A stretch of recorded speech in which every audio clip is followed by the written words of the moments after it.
Encyclopedia of American Law defines euthanasia as the act of killing an incurable ill person out of concern and compassion for that person's suffering.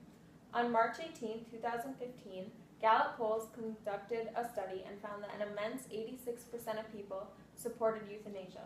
But even that much support doesn't make it legal in most of the United States.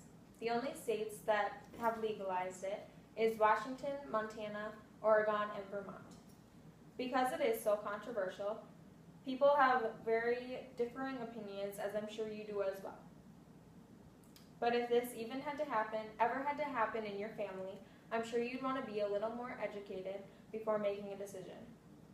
I researched and found many arguments from respected professors that I will be sharing with you. Since it has sparked many debates, I will tell you information regarding both sides of it. I will tell you about why it should not or should be legal, and about a doctor who did what he perceived as the right thing to do.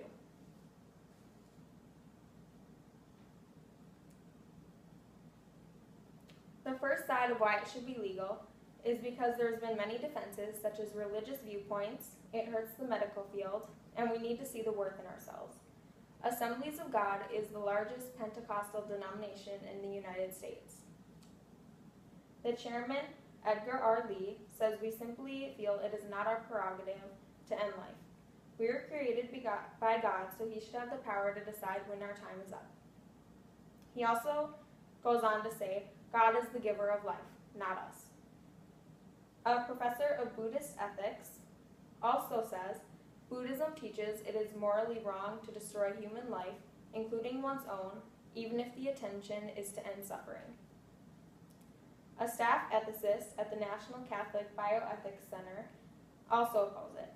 A professor at Christian ethics at the Virginia Theological Seminary also opposes it and states that the church's view is that one should never take a life, not even your own. Legalizing euthanasia disrespects anyone who believes and practices these religions.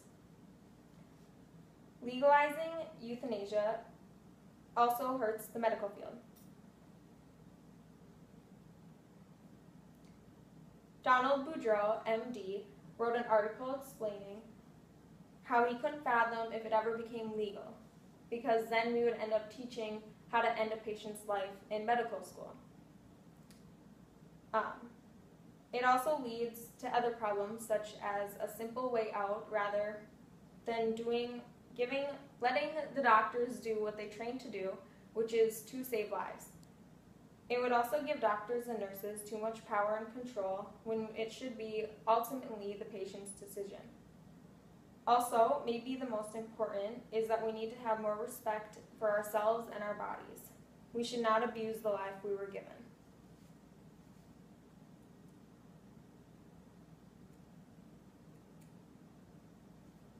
The next side is why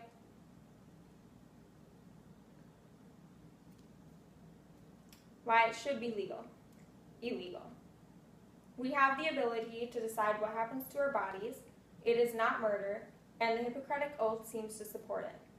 We all have rights, and we are all born with choices and freedoms. And regardless of any situation, we have always been able to stand up for what we want and what we believe in. Also, it is not technically considered murder. Murderers kill for the sole purpose of inflicting pain and causing suffering, and generally the victim does not want to die. But however, in this circumstance, the patient chooses and wants to die to end their agony and suffering. Also, the Hippocratic Oath supports it by saying, do no harm. By keeping a patient in excruciating pain against their wishes, it can be considered doing more harm to the patient rather than putting them out of their misery.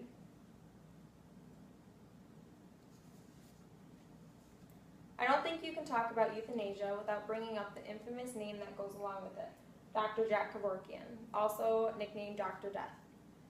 He assisted at least 130 physician-assisted suicides, and he built a suicide machine out of scrap metal pieces that he bought for $30. Here is a quote of how it was used. It started with an intravenous drip of saline solution.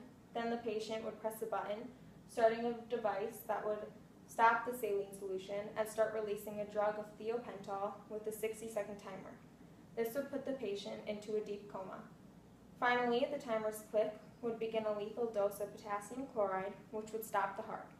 The patient would die of a heart attack while asleep. For his actions, he was charged many times within 7 years. His charges were almost always dismissed until 10 years later, when he was finally convicted of second-degree murder on April 13, 1999. He was sentenced 10 to 25 years, but he was released after 8, after promising he would never conduct another suicide. He died 5 years later after he was released. Now that we have covered both sides of this heavily debated topic, hopefully you have learned more than you knew before and are able to pick a side with more confidence. First, we discussed why it should be illegal because of the different religious views, how it hurts the medical field, and why we need to care more for our bodies than to just end it. Then, we covered why people support euthanasia. It is believed that we have all rights and freedoms to decide for ourselves. It is not classified as murder, and the Hippocratic Oath suggests it is more ethical to do for the patient. Lastly, we learned about Dr. Kevorkian, a doctor who felt very strongly for what he was doing and how he believed it was the right thing to do and stood by his actions.